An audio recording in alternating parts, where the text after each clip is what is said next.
Myra media Amar welcomes political analyst K ప్రసాద్. Prasad sir. నమస్తే. Sir, నిన్న సింహాచలంలో జరిగినటువంటి ఘటన, చందనోత్సవం రోజు టెంపుల్లో, గతంలో తిరుమలలో చూసాము, ఇప్పుడు మరలా ఇక్కడ ఏం చెప్తారు సార్ అసలు ఈ ఘటనకి సంబంధించి? ఏదో దైద్యం వెంటాడుతుంది సార్, ఏదో సేడ పట్టినట్టు పట్టింది సార్. వీళ్ళకి ఏమి తెలివి తేటలు అన్నది ఎక్కడ బుర్రను సెలక్కోయిని పెట్టుకుని పనిచేస్తున్నట్టుకున్నారు. ఆయన పాపం గుండు కొట్టించుకుని మరి లలిత జ్యువెలర్స్ అయినా ఇవాళ అక్షయ తృతీయ అన్నది ఇప్పుడు 2-3 నెలల నుంచి అడ్వర్టైజ్మెంట్ ఇస్తుంది ఆయన. అంటే ఈ చందనోత్సవం అనేది నాకు తెలిసి, నేను వైజాగ్లో, విజయనగరం, శ్రీకాకుళం మీద నాకు పూర్తి అవగాహన ఉన్నాను, చదువుకుని ఉన్నట్టు సార్. కరెక్ట్గా దసరా ముసురు, ఉగాదికి వర్షం పడడం, ఇవన్నీ మనం చూస్తూనే ఉంటాం కదా, దీపావళి ముసురు అంటారు. అలాగే చందనోత్సవం రోజు వర్షం పడడం ఇన్వెటబుల్. వర్షం పడిన దాన్ని షర్ట్ తిప్పుకుని ఇలా బొర మీద తీసుకుని నీరెస్ట్ ఎక్కడ ఉంటుందో అక్కడ పరిగెడతాం. దాని వెనకతలో పరిగెట్టుకుని మన దగ్గరికి మనం వెళ్ళాం కాబట్టి ఇంకో దగ్గరికి వెళ్తాం అని వాడు అనుకోడు కదా. ఎవరికైనా అదే దగ్గర అనుకుని పరిగెడతారు కదా. దీంట్లో కిందప్పుడు చిన్నప్పుడు చూడండి, కింద నీళ్ళు పడితే అరే జాగ్రత్త చూసుకుని పరిగెట్టు, నీళ్ళలో జారుతావు అన్నది. అలా ప్రతివాడికి అక్కడ నాన్నలో ఉంటారు కదా చెప్పడానికి. అందుకే మెట్రో ట్రైన్లు కిందన వర్షం పడితే ఎంత ట్రాఫిక్ జామ్ అవుతుంది. మనం ఆల్టర్నేటివ్ చూసుకుని వెళ్ళాలి, కానీ మెట్రో పిల్లర్ల దగ్గర సర్వసాధారణ ట్రాఫిక్ జామ్ అనే విషయం ప్రాథమిక అవగాహన లేకపోతే ఏం చెప్పాలి దానికి. సో ఇవన్నీ గమనిస్తూ ఫస్ట్ ఆఫ్ ఆల్ అమ్మ ఇవాళ పేపర్ రాసాడు ఈనాడు అండి, మనిషి అనాలు ఏమన్నా నాకు అర్థం కాలేదు. అదే అమరావతి భవనాలు కడుతున్నారు, అక్కడేమో ఋషికొండ భవనం ప్యాలెస్ కట్టాడని నిన్నాళ్ళు రాశారు కదా. మీరు కట్టిన అమరావతి భవనాలు కదా మొత్తం లీక్లను రోజు తెచ్చాం కదా మనం. 10 అడుగుల ఎత్తు 60 అడుగుల పొడవు ఉన్న ఒక గోడ, తిరుపతి గోడ ఎలా కడతారు, స్కర్టింగ్ టైప్లో కట్టుకుని వెళ్తారు మెట్లు లాగా. అది కూడా కట్టుకోండి, ఏదో పెద్ద బాక్రా నగలానికి అట్లా కట్టేస్తే ఊరుకుంటుంది అది కొండల మీద. అది కూడా వితౌట్ పిల్లర్స్ అంట. అది వాళ్ళ తెలివితేటలు, మేధా సంపత్తి. ఏమనంటే ప్రతి దానికి అవకాశం అనితం ఉంటుంది. హోమ్ మినిస్టర్ ఆవిడ మళ్ళీ, అంటే రాష్ట్రం ఒక హోమ్ లాంటిది, ఒక తల్లిలో రక్షిస్తుంది అనుకుందారా. 2 రోజులు బట్టి ఏడు చేస్తుంది. ఇదే ఆవిడ మాట్లాడవలసిన మాటలు. గత ప్రభుత్వ కాంట్రాక్టర్ అంటే 11 నెలలు అయిందే తెలియని గవర్నమెంట్ వచ్చి, నిన్న కాదు వచ్చింది 12వ తారీఖు అందరూ మిమ్మల్ని అందరినీ ఎత్తేస్తారు గ్యారెంటీకి చంద్రబాబు నాయుడు. నిన్న గోడ కట్టడానికి గత ప్రభుత్వ కాంట్రాక్ట్ 3 రోజులు కట్టారు దిక్కుమాలు కూడా. అరే కాంట్రాక్టర్లు ఏమన్నా, నేను వైఎస్ఆర్సీపీ కాంట్రాక్టర్ని, నేను తెలుగుదేశం కాంట్రాక్టర్ని తిరుగుతుండ్రు ఎవడన్నా. మీ వల్ల మొత్తులు చేస్తున్నారు సెక్రటరీ చుట్టూ కాంట్రాక్టర్లు తిరుగుతున్నారని. మీరు అడిగినోడికి ఇవ్వకపోతే ఆడికి కడువ కప్పేస్తారు వైఎస్ఆర్సీపీ అని. ఆ మాటకు వస్తే ఎంత వీడికి బుర్రలేదో చూడు. ఫస్ట్ వీడికి పోయి ఇదే తెప్పేస్తారు చంద్రబాబు నాయుడికి. ఎంత తెలివి తక్కువ మేళం అంటే మొన్న చూడు అమరావతి ముంపు ప్రాంతంలో రియల్ ఎస్టేట్ తీసేస్తారు, మునిగిపోద్దట. అమరావతి యువత పక్క మునిగిపోద్దట, వెనకాల మునిగిపోద్ది. ఆడి తెలివితేటలు చూడండి, అదే తెలివితేటలతో ఇవాళ రాసి తగలడ్డాడు జగన్మోహన్ రెడ్డి. అంటే ప్యాలెస్ కట్టాడు అక్కడ రుచికొండ, ఆడే కట్టాడంటే కాంటాడు. మరి ఆడ శుభ్రం కట్టాడు కదరా. వీళ్ళు ఇలా డోరేలు పెట్టి వస్తున్నారు కదా ఇవాళ అందరూ. ఇది నెత్తిపడి చచ్చిపోయారు 7. చంద్రబాబు నాయుడు గారు కూడా వెళ్ళి దానికి సర్టిఫికేట్ కూడా ఇచ్చారు కదా. అద్భుతం అని అసలు హైలైట్ ఏంటి తెలుసా, ఇవాళ వీళ్ళ తెలివి తక్కువ మేళానికి రాగద్వేషాలకు అతీతంగా రాజ్యాంగానికి బొద్దులేని ప్రమాణ స్వీకారం చేస్తారు. ఓ ప్రాంతీయ పార్టీకి దాసోహం అనే ఉప ప్రాంతీయ పార్టీ ఉంటుంది జనసేన. వాళ్ళు నేను ట్వీట్ ఇచ్చారు సార్, 7 చచ్చిపోతే పోనీ 7 ఆత్మ శాంతించలేదు రాయాలి కదా. 2 జన సైనికులు చచ్చిపోయారట, మా చేత తీవ్రమైన బాధ ఉందట. ఈవిడ అలా ఆవిడ మా అంతం అయితే ఖచ్చితంగా ఆవుయాసమే ఏటైనా జగన్మోహన్ రెడ్డి అనగానే ఈ ఛానల్లో చెప్పినట్టుకున్నారు, నువ్వు అనేది మిగిలిన నేను చూసుకుంటామని. సాయంత్రం ముసలి అందరూ దైద్రమోహాలు వేసుకున్నారు కూర్చొని ఇంక అదే ప్రవచనాలు. అది అలవాటు అయిపోయింది. ఆ తొట్టపాట్లో టక్కన అదే మాట్లాడిస్తుంది. పిల్లికి ఎలక సాక్ష్యంలాగా మోడదాకా పెద్దానికి హోంమంత్రిని నానా మాటలు అనుకుని అవసరమైతే నేను తీసేసుకుంటున్నాను పవన్ కళ్యాణ్ రివర్స్లో అనిత మాసేటి బ్రహ్మాండంగా చేసింది. మరి మాసేటి బ్రహ్మాండంగా చేస్తే వీళ్ళు తెలివితేటలు చూడండి. వాళ్ళు ప్రజాశక్తి పేపర్లో మా సుగ్గజరాజు గారు మానస ట్రస్ట్ 10 మందికి విద్యాదానం చేసిన గొప్ప దేవుడు ఆయన. ఇవాళ సింహాచలం దేవస్థానం కూడా పెద్ద ధర్మకరం. ఎంతమంది చచ్చిపోతే పూజ అయిపోయినట్టు ఇంటికి వెళ్ళిపోయినట్టు ఆయన. ఇది వీళ్ళు చిత్తశుద్ధి ప్రజలకి. ఈ చిత్తశుద్ధి చాటుకున్న వీళ్ళని ఏం చెప్పాలో మీరు ఒకసారి చెప్పండి. పవన్ కళ్యాణ్ పరంగా అంటే వీళ్ళు పొత్తులో కూటమి వీళ్ళు తెలివితేటలు చూడండి. ఇవంతా ఒకే తల్ల. ఆనందరామరెడ్డి నాకు తెలిసి సైడ్ పాపడి దూకుని రంగేసుకుని ఉంటాడు కదా ఆయన. దేవాదాయ శాఖ మంత్రిగా దరిద్రం పట్టినట్టు ప్రతిరోజు సావులే. దేవుడి దగ్గరికి వెళ్తే వీళ్ళే దేవుడి దగ్గర డైరెక్ట్ తీసుకెళ్ళిపోతుంటారు.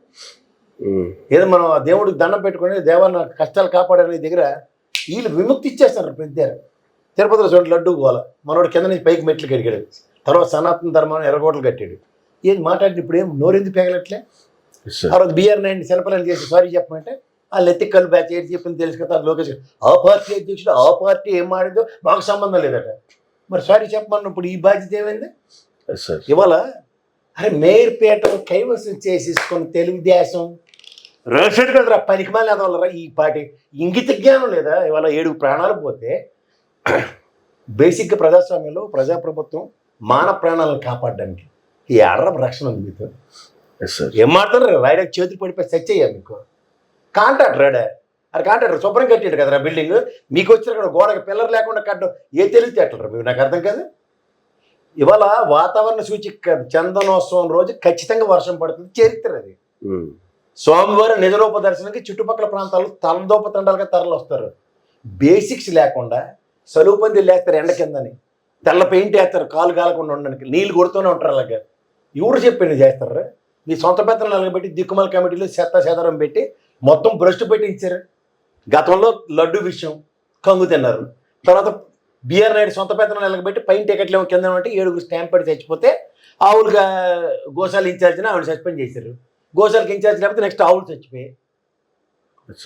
ఇది ఎక్కడ ఐరన్ లెక్కలు పనులరా మీరు, నాకు అర్థం కాదు. దేనికి మీరు అంతా నాకు అర్థం అవ్వదు. రాగద్వేషాలకు అతీతంగా ప్రమాణం చేసిన పవన్ కళ్యాణ్ పరిపక్వత లేని రాజకీయం చూశారు కదా.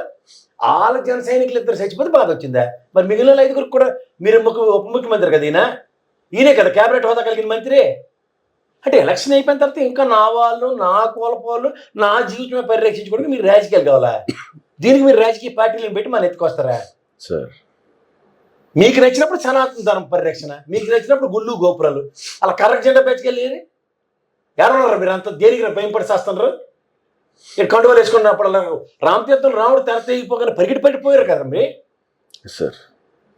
అప్పుడు లేకపోతే కదా జగన్మోహన్ రెడ్డి క్రైస్తవుడు, మేమందరూ హిందువులు ఏకతాటి మీద అలా ఎందుకు పరిస్థితి ఇటు మా సింహాచలం దేవస్థానం కన్నా తిరుపతి దేవస్థానం కన్నా మాసేటి దేవస్థానాలు ఎక్కడ ఉన్నాయి చెప్పండి ఒకసారి. ఏడన్నారు మీరంతా, నాకు అర్థం అవుదా? అంటే వీళ్ళు జాగ్రత్తగా గమనిస్తే లేని అబద్ధాన్ని ప్రజల దృష్టి మలచడానికి మాసెడ్ ఎగేసుకుని పొగేసుకుని వస్తున్నారు. వాడు సాల్వ మేధవగాడు, గౌడు పురాణం మేధవగాడు, ఈ తెప్పల రిటైర్ అయిపోయిన బ్యాచ్ అంతా కూర్చుని తకటక తకరాలు. నిజంగా జరిగినప్పుడు ఇది అప్పుడు పిన్ డ్రాప్ సైలెన్స్ నోటి మీద వేసుకుని కూర్చున్నామా టీచర్ చెప్పినట్టు ఎంటర్ వీళ్ళు. అంటే వీళ్ళందరినీ ఎవరు తోలు తీయలేవు సార్, గ్రహించండి. జడ్డి ప్రజల్లా మనం ఎర్రిమాలోకాలు ఉంటే ఆ పనికిమాల వాళ్ళు చేస్తున్న పనులు చూడండి ఒకసారి. ఎంత జరిగితే ఎవడన్నా మాట్లాడాడే? ఏ సాధు సంఘులు సత్సంగులు కర్రకి జెండాలు కట్టుకొని తిరుగుతూ ఉంటారు కదా, అందరు తప్పుకోండి ఫాంకోండి వేసుకొని నడుస్తారు కదా. ఏర్రా మీరంతా ఎవరు చచ్చిండ్రు సార్? తెలియపోతే కాంట్రాక్టర్ గారిని ఎవడో కమిషన్ కక్కుర్తిపడి ఇచ్చినట్టు కొన్నారు. తిరుపతి గుడికి ల్యాండ్ స్లైడింగ్లు అవుతాయి ఇట్లా కానీ గట్లు కడతారు ఇలా స్టెప్స్ వైజ్గా. ఎలా కడతారు? ప్రహారీ కూడా కట్టేస్తారు రాళ్ళతోనూ, పిల్లర్లు లేకుండా. మిగిలిన ఇంజనీర్లు అప్పుడు తెలివి లేకనండి పిల్లర్ల మధ్యలో కట్టుకొని ఆ రాళ్ళు పేర్చుకొని కట్టుకుంటారు.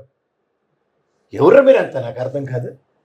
చంద్రబాబు నాయుడు గారు చెప్పారు కదా సార్ రీసెంట్గా, కట్టిన తర్వాత మళ్ళీ కావాలంటే కూలగొస్తే ఇసుకని సిమెంట్ని సపరేట్ తీసుకోవచ్చు, ఇటుకలు సపరేట్గా వస్తాయి. పోనీ పట్టుపోతే కింద ప్రాణాలు పోయి ఏడు పట్టుపోతారు ప్రాణాలు. Yes sir. మీరు ఎసుకట్టుపోండి రాళ్ళు ఎట్టుకోండి, మాకేం తెలియదు బాబు, ఏదో సావండి మీరు. కానీ మా ప్రాణాలు పోతే దీని ప్రజాస్వామ్యం, మేము 124 స్థానాలు గెలిపించాం, ఓ పార్టీ వాడు మా కోసమే మీకోసమే అందరు మనోబోలు కింద దిగి వచ్చి పెట్టారు కదా బాయ్. మరి ఇప్పుడు ఆ సనాతనం ఏమైపోయింది? మెట్లు కింద నుంచి పైకి కడిగే కార్యక్రమం ఏమైంది? ఓన్లో లడ్డు మీ స్క్రిప్టెడ్ ప్రోగ్రాంకి మీరు యాక్షన్ చేస్తారా? మిగిలిన నిజాలైతే దూరం కూడా తూచి మమ్మల్ని ఇన్వాల్వ్ చేయకండి రావు గారిని దూరం పోతారా మీరు? అదే కనబడుతుంది ఇప్పుడు. నిజమైన ఘటనలు అంటే వీళ్ళు అభూత కల్పనలు కల్పించేస్తే వేటరేగిపోతుండ్రు. నిజమైన ఘటనలు జరిగితే మనిషికి కోత వేడి దూరంలో ఒక్కలేడు. ఇది గమనించండి ప్రజలు. సార్ అనిత గారు ఒక రోజు ముందు కూడా చెప్పారు, దాదాపుగా 5 మంత్రుల పర్యవేక్షణలో. ఎవరో మంత్రులు? ఆనంద రామనాయుడు ఉండడం లేదు చెప్పండి ఫస్ట్. అసలు ఆయన ఏడ కనపడట్లేదు. మరి దేవాదాయ శాఖ మంత్రి అయితే కదా. గతంలో పుష్కరాలప్పుడు మాణిక్యాలరావు గారు, తర్వాత చంద్రబాబు గారి మాటలు ప్రజలు గ్రహించండి. ఇవాళ తిరుపతిలో జరిగిన దాష్టికానికి దిక్కు దివాలేదు ఎప్పటికీ. ఇది మళ్ళీ సమాచారం ఎవరితో ఐరన్ లేక పట్టుకుని వచ్చారు, మాకు దైద్యం దాపరించినట్టు దాపరిస్తుంది. దేనికి కారణం? వీళ్ళకి బాధ్యత ఉందా లేదా? లేదు 3 సార్లు చెప్పాను. బాధ్యత ఉన్న వాళ్ళు ఇలా ఉండదు. అరే కింద నీళ్ళు ఉంటే జారితే మా నాన్న చెప్పాడు, వేడి నీళ్ళు చెయ్యితే చెయ్యి కాలుతుంది మా నాన్న చెప్పాడు. మొన్న కట్టిన 3 రోజుల క్రితం కట్టిన గోడకి క్యూరింగ్ అవుతుందో వల్లకాడ అవుతుందో, వర్షం పడితే పడిపోద్దో, ఆ పాటి అండర్స్టాండింగ్ లేకుండా దాని చుట్టూ లైన్ పెడతారా? వర్షం పడితే ప్రజలు పరిగెట్టారు. ఓరు కిందకు వచ్చి చూడవా మెట్రో స్టేషన్ కిందన ఎలా పెడతారు బళ్ళు తీరువ దెబ్బ లేకుండా పెడితే ట్రాఫిక్ కిలోమీటర్లు జామ్ అయి ఉంటాయి. Yes sir. వీళ్ళ తెలివితేటలకి వీళ్ళ దగ్గర స్క్రిప్టెడ్ ప్రోగ్రామ్ ఏదన్నా జగన్మోహన్ రెడ్డి మీద ఆపాదించేయండి. పాత వాళ్ళు ఐఏఎస్ పోలీసు వాళ్ళే ఐఏఎస్ వాళ్ళే పనిచేసే వాళ్ళే అనేయండి. 5 సంవత్సరాలు పరిపాలించాడు. 30 ఏళ్ళు బట్టి పాతికిపోయి ఉన్నారు బాబు మీరంతా. మీ చుట్టపల్లి వాళ్ళందరూ వాళ్ళు తెచ్చి గదాన్ని కట్టి మొత్తానికి పరిపాలన గాలికి వదిలేసారు. ఎవడో అడ్మినిస్ట్రేషన్ స్కిల్స్లో ఉన్నాడు అక్కడ ఉంటే పని చేస్తారు, పనికి వచ్చింది. వీళ్ళకి ఎంతసేపు వాళ్ళ మేయర్ ఎలక్షన్. మేయర్ మాదేనమ్మా, గెలిచేసామా లేదా, మడతెట్టించామా లేదా, తేడా దేవుడు మడతెట్టేసాడు వీళ్ళని. అది చూసుకోండి ఫస్ట్. వీళ్ళు ఏదైనా కోతి పని చేస్తే దేవుడు ఇమీడియట్గా శిక్షిస్తుంది ఎవరిని, సామాన్య ప్రజల్ని. ఇది గమనించుకోండి. ఇది ఏదో దరిద్రానికి మూలం పడుతుంది. చూడండి, ప్రమాద హెచ్చరికలు, తుఫాను హెచ్చరికలు ఇవన్నీ చెప్తుంటారు. వినకుండా ఉంటే ఏటవుతుందో కొంపలెత్తేస్తుంది. ఇది ఏదో కొంపలెత్తే కార్యక్రమం వెనకాల జరగబోతుంది. అందుకే ఇవన్నీ దేవుడు ఇండికేషన్లు ఇస్తుంది కంటిన్యూస్గా. అన్ని ఆ మహానుభావుడితో పెట్టుకున్నారు, జరుగుతూనే ఉన్నాయి. ప్రాణ నష్టంతో మొదలవుతున్నాయి.